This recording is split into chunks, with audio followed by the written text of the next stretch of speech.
10:07, 7 past 10, hour number 2 of the Bruce and Dan Show. I'm Jake Hartford.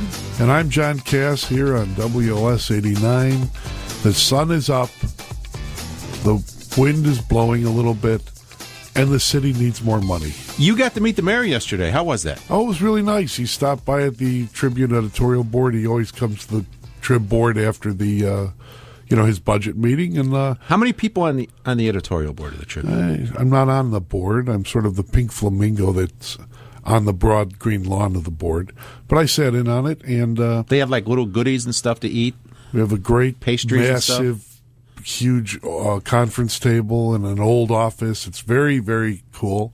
And then after he talked, he stopped by my office to see that gorgeous, huge Ramfather portrait where looks like he's like Al Pacino in The Godfather, but it's the Ramfather.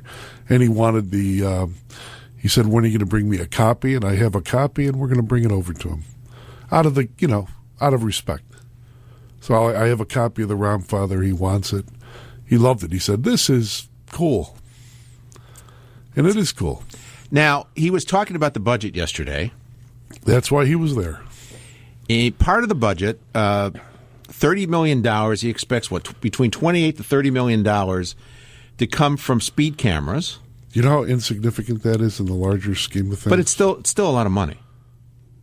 The city owes hundreds and hundreds of millions of dollars for pensions. $25 billion. Yeah. Yeah. Okay. But anyway, let's go. You still have to live. You still have to live day to day.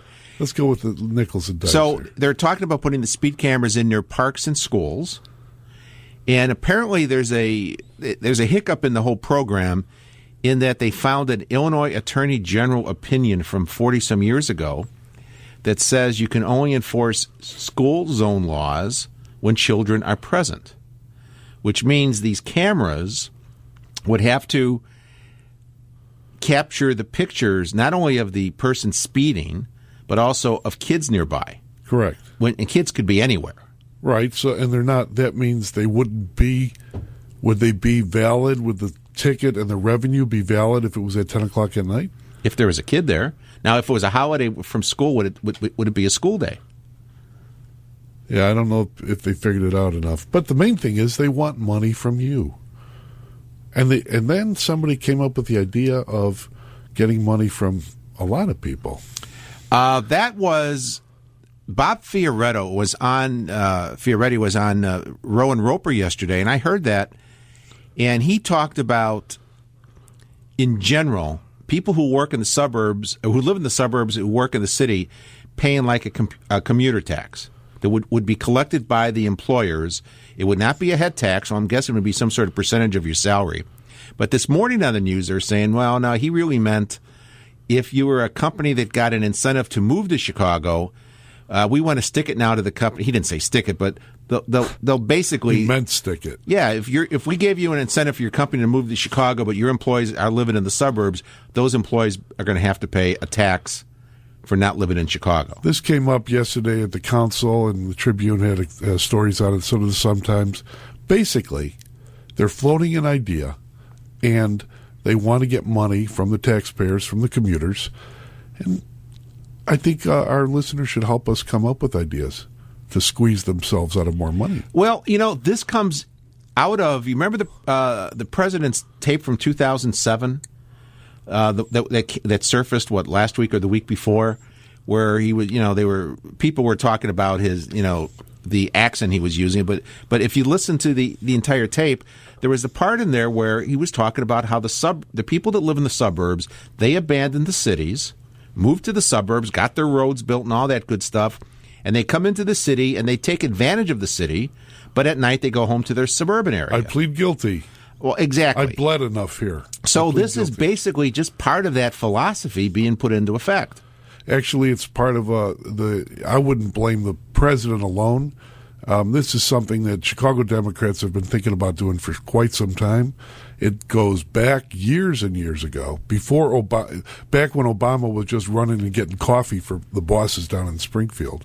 And it's about extending the reach of Chicago government county-wide and metropolitan-wide to have a huge megalopolis so they can control even more. But here's the thing. Well, when people hear this, they think, okay, the people that work in downtown Chicago, okay.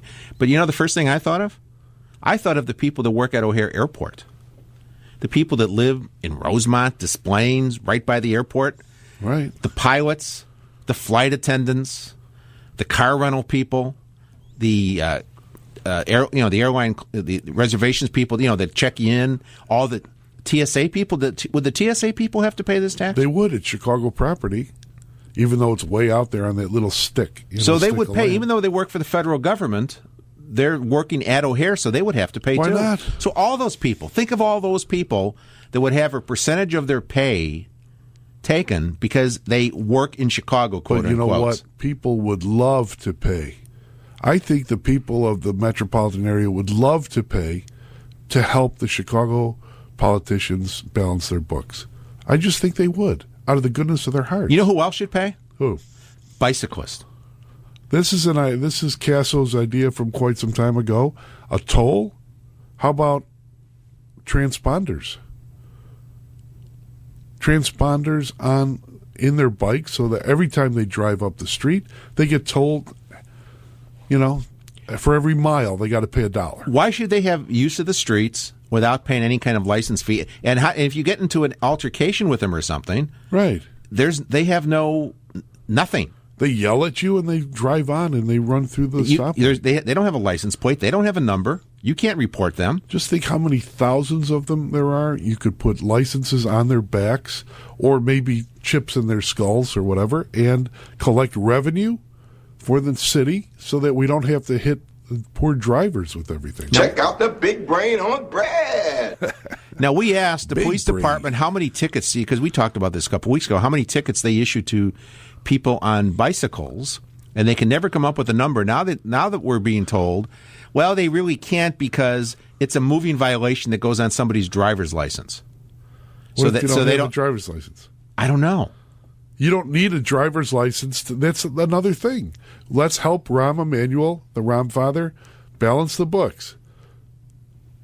Put the bike rider should have a license. They should take a test. How does that work? They should go have to see Vic or Gus at the Secretary of State's office. So if you get a conviction, that goes against your insurance? Riding on a bike? Are you compelled? I don't think you're compelled to have insurance if you're riding a bike. Well, what if you have a car, though? You are. What's going to affect your car insurance? Because you got into something with your bike. You got a ticket on your bike. Just last week, we had a poor guy on a bike getting killed. Right? Somebody opened the door because there's too many bikes, too many cars on too little street. Okay, so somebody has to pay, and since commuters have to pay to drive in from the suburbs now, so should bike people. 10:15. We'll get right to your calls. I think there's a few of you want to say John is nuts, but first it's time for 89 WLS traffic. 10:16, Jake Hartford and John Cass. You know my idea, John? I had this idea years ago, and people laughed at it. They said, Jake, it's a stupid idea. I said, you put a toll booth on the expressways coming into Chicago. They said, can't be done, this and that. And then it hit me. People that come in on the Jane Addams and Northwest Tollway, up near Cumberland, they're paying their tolls as they're leaving the tollway system, correct? Right. Why not incorporate that, whatever that toll is there, with the Chicago toll for coming into Chicago? So every car, they're going to pay a Chicago toll and a state highway toll in one lane at one time. Chicago gets their money, the tollway gets their money, and the people pay for coming into Chicago on the Kennedy Expressway. I'll do you one better. Have gigantic plastic leprechaun-looking statues looking just like Mike Madigan, boss, Democrat, Speaker of the House, and have him straddle every freeway as soon as you get like the 355, and then you go under it and your transponder kicks off and you're paying money to get into the city. Sam and McHenry, good morning, Sam. Welcome to 89 WLS, where we love solutions. John, I had this idea before, but actually you mentioned two words that I kind of sparked this again.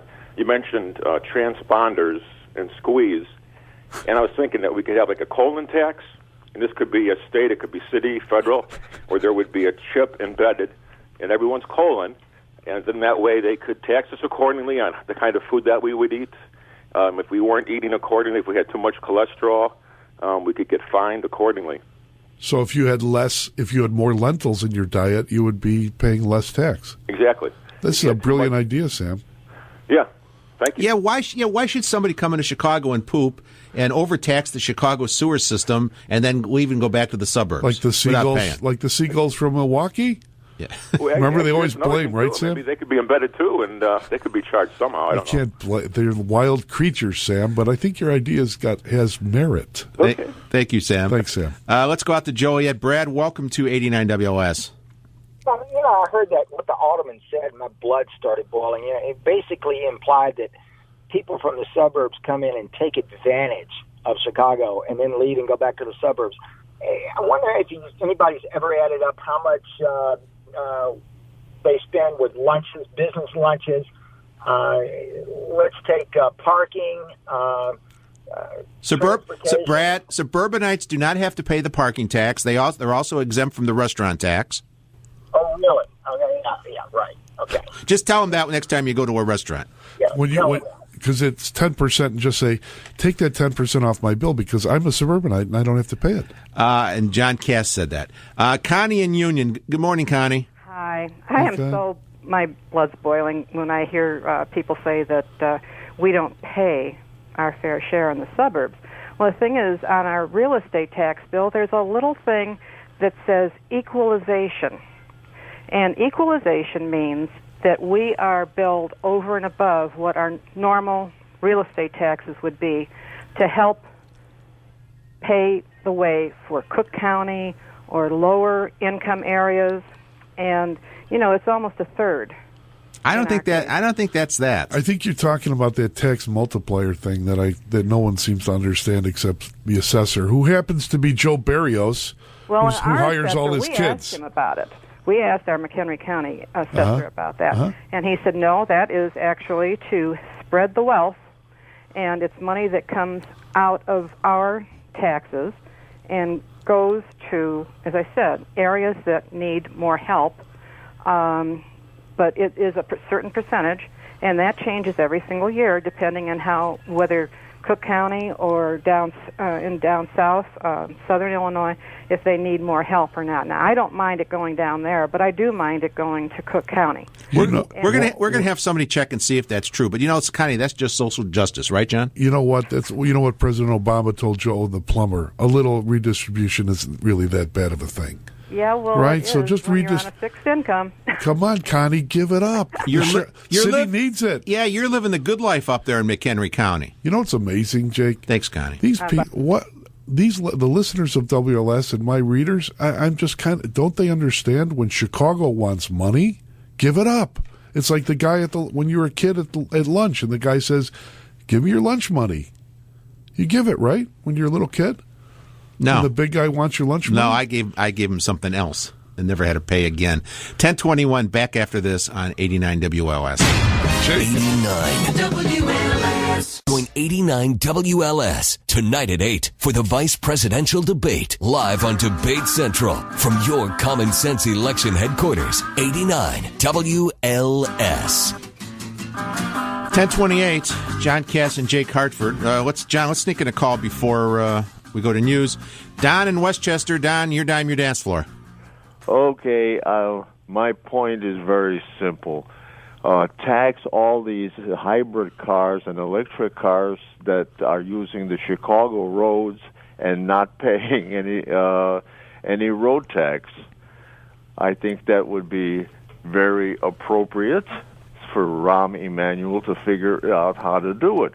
Thank you, Don. Thank you, buddy. All it is. WLS, we love solutions. There you go. And bring them in because we've got our own taxing solutions coming up. I was talking to John during the traffic there, and we just found a flaw in the system that could really backfire on Chicago. But we're gonna get to that. 591-8900 is our phone number. If you're there, we're going to try to get to as many people as we can in the next half hour. And remember that the bosses want your money, so get ready to give it up. Okay? They need it. Yeah. What's 2%? You can afford 2% of your income. Yeah, you could be one of the 2%ers. It's 10:30. Time for Dave Stewart with news, weather, traffic right here on 89 WLS.